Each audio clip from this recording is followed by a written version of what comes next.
ভারতের অপারেশন সিঁদুরের পাল্টা জবাব দিতে অপারেশন বুনিয়ান ও মারসুস শুরু করেছে পাকিস্তান।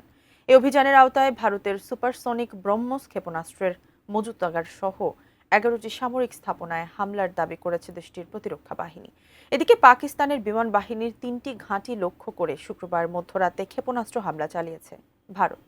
প্রতিবেশী দুই দেশের মধ্যে চলমান সংঘাত নিরসনে মধ্যস্থতার প্রস্তাব দিয়েছে যুক্তরাষ্ট্র। ভারতের সামরিক অভিযান সিঁদুরের জবাব দিতে বানিয়ান উন মারসুস নামে অপারেশন শুরু করেছে পাকিস্তান। এর আওতায় পাঠানকোট, উধামপুর, গুজরাট ও রাজস্থানের বিমানঘাটি সহ ভারতের 11টি সামরিক স্থাপনায় হামলার দাবি করেছে দেশটির প্রতিরক্ষা বাহিনী। ভারতের পাঞ্জাবে আকাশ প্রতিরক্ষা ব্যবস্থা S-400 ধ্বংস করারও দাবি করেছে পাকিস্তান। পাকিস্তানের এই অভিযান শুরুর পর 32টি বিমানবন্দর 15 মে পর্যন্ত বন্ধের নির্দেশ দিয়েছে ভারতের সরকার। এর আগে শুক্রবার মধ্যরাতে পাকিস্তানের বিমান বাহিনীর 3টি ঘাঁটি লক্ষ্য করে ক্ষেপণাস্ত্র হামলা চালায় ভারত। রাওয়ালপিন্ডির নূরখান বিমান ঘাঁটি, শারকোটের রাফিকি বিমান ঘাঁটি, শরকোটের রফিকি বিমান ঘাঁটি এবং চকওয়ালের মোরাইদ বিমান ঘাঁটিতে হামলা হয়েছে। স্বাস্থ্যকর অল টাইম ফ্যামিলি কেক, সব সময় all time healthy life.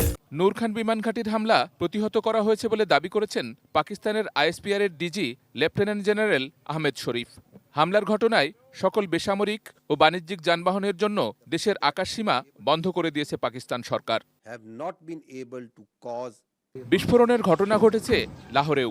Peshawar থেকেও রাতভর গোলাগুলির শব্দ পাওয়া গিয়েছে। পাকিস্তানের সামরিক কর্মকর্তা লেফটেন্যান্ট জেনারেল আহমেদ শরীফ চৌধুরী দাবি করেছেন, শুক্রবার মধ্যরাতে 6টি ব্যালিস্টিক মিসাইল ছুড়েছে ভারত, তবে সেগুলো তাদের নিজ রাজ্য পাঞ্জাবে পড়েছে। তার দাবি, ভারত ইচ্ছাকৃতভাবে পাঞ্জাবের সংখ্যালঘু শিখ সম্প্রদায়ের উপর মিসাইলগুলো ছুড়েছে। এদিকে পাকিস্তানের হামলায় জম্মু কাশ্মীরে এক ঊর্ধ্বতন কর্মকর্তা নিহত হয়েছেন বলে জানিয়েছেন রাজ্যটির মুখ্যমন্ত্রী ওমর আবদুল্লাহ। ভারত ও পাকিস্তানের মধ্যে চলমান সংঘাত বন্ধ করতে মধ্যস্থতার প্রস্তাব দিয়েছে যুক্তরাষ্ট্র। হোয়াইট হাউসের প্রেস সচিব ক্যারোলিন লিভিট জানান, যত দ্রুত সম্ভব সংঘাত কমিয়ে আনার পক্ষে প্রেসিডেন্ট ডোনাল্ড ট্রাম্প। পরিস্থিতি শান্ত করতে বিভিন্ন প্রচেষ্টা চালিয়ে যাচ্ছে ইরান ও সৌদি আরবও।